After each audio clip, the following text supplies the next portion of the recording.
And joining us right now on the Heister Automotive Group hotline, Pick Six Podcast, CBS Sports, covers the NFL. It's Ryan Wilson. Ryan, what's going on, man? Good to talk to you again.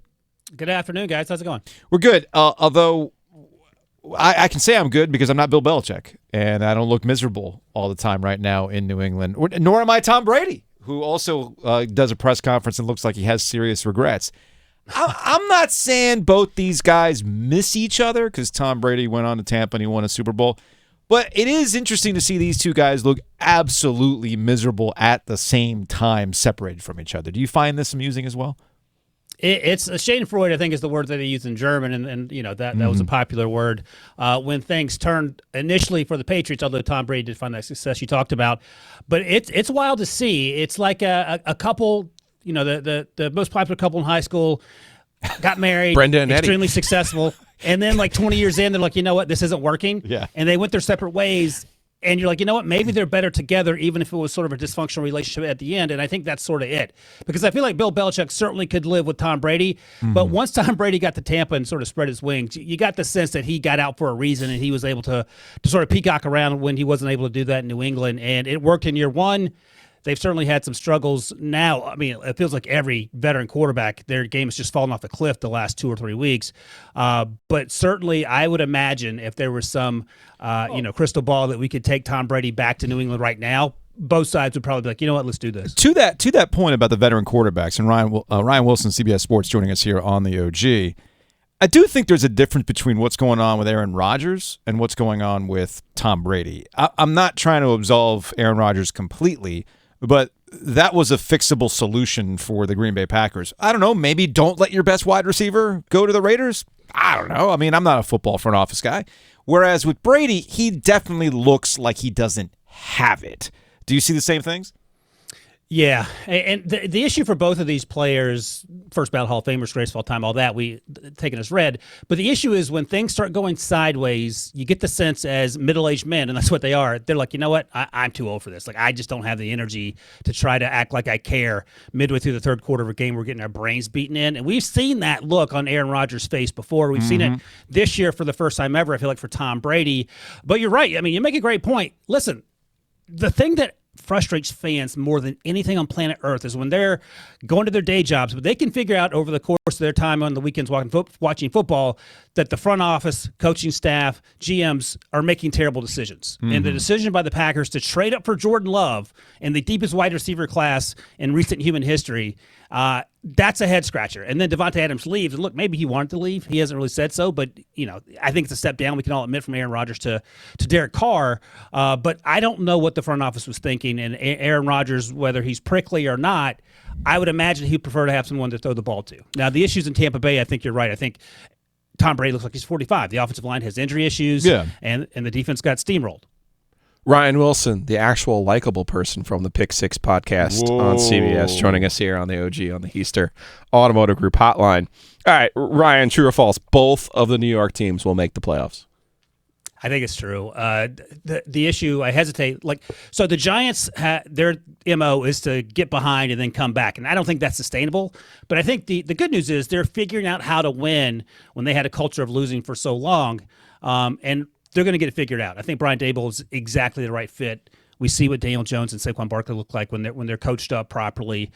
The Jets issue for me, that team is basically the 2010 Jets. It's Rex Ryan, Mark Sanchez, built around a running game and a defense. The concerns now are Breece Hall is out for the year. Elijah Vera Tucker is out for the year, their offensive lineman, their former first-round pick, along with their Mekhi Becton, their previous first rounder. I was going to say, if you're a first rounder and the Jets took you and you're an offensive line, just get hurt now. I know. They need a lot of duct tape, but I think the culture of winning is in that locker room now, which it hadn't been forever. And if they can continue to lean on the running game, that's why they traded for James Robinson. I think a move that makes a lot of sense. And the defense can continue to play well. They're in it, because as we saw last night, the Patriots might end up being truly a terrible football team. Not good.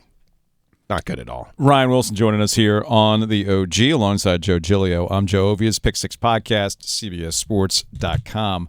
All right, so maybe it's too soon to discuss this, but I do find it interesting based on Monday Night Football and the whole Mac Jones business.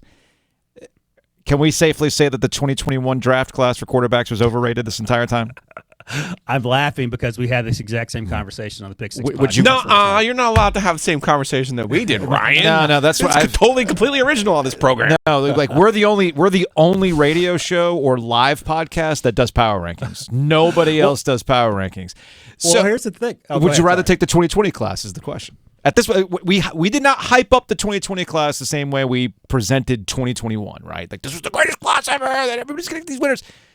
I'd rather have So, 2020 at this point.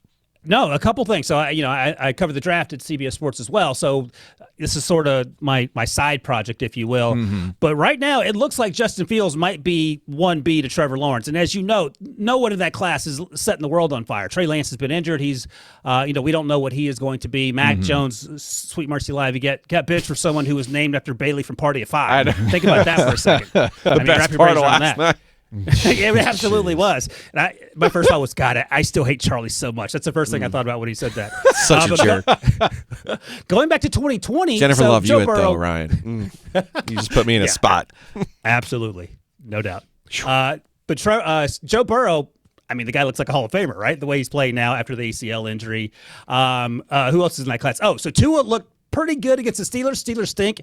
They dropped 4 interceptions, but coming back from that concussion, he looked pretty good. And Justin Herbert has been up and down this year. I think it's more of a function of that offense around him. But he's a top 10 franchise talent. So I'm with you. I would take 2020 over 2021 right now, and I don't even know if it's close. Ryan Wilson, Pick Six Podcast, joining us here on the OG on the Heister Automotive Group Hotline. It's Joe Ovies. I'm Joe Giglio. All right, Ryan, if we had to pick someone to win the NFC South, who do you trust the most at this point? Oh, boy. I do not trust the Tampa Bay Buccaneers. I mean, I don't the head either. coach says we're in a dark place. Yes. I thought that all I quote need to was know. telling as well. He didn't even sugarcoat it. Or if that's sugarcoating, they're in really deep trouble. The Falcons are interesting, Spunky, but I mean, feisty. absolutely. But Marcus Mariota's throwing the ball what feels like 4 or 5 times a game. The Panthers are right there. I mean, why not? Why not? Steve Wilkes, the team seems to respect him. I don't think he's getting the job. I don't think anyone is realistically thinks he has a chance of the job. They could win the Super Bowl. I don't think he would get that job. But they've moved on from Christian McCaffrey, and I think the takeaway for me in that game last week was that Chuba Hubbard and Dante Foreman did a pretty good job without the best player on that team. And I think that's sort of the overarching story with running backs. But whatever, they got the draft capital in return. And P.J. Walker looked good. When you can win with your third-string quarterback, and he might actually be the best quarterback, that's great news. I think that the bar is set so low in that division. If you get to 7 wins, I think you're going to have a really good chance. Get a sneaky 8 tie wins, in there I think, somewhere. Yeah, I think 8 wins, you win the division. So they need 6 They more need wins. help, but Right. So, look, I'll go with Atlanta, and I don't feel great about any of these teams at all whatsoever. Ryan Wilson, Pick Six Podcast, CBS Sports. We appreciate the time, Ryan, as always. Tell Will we said hey. You got it. Thank you, guys.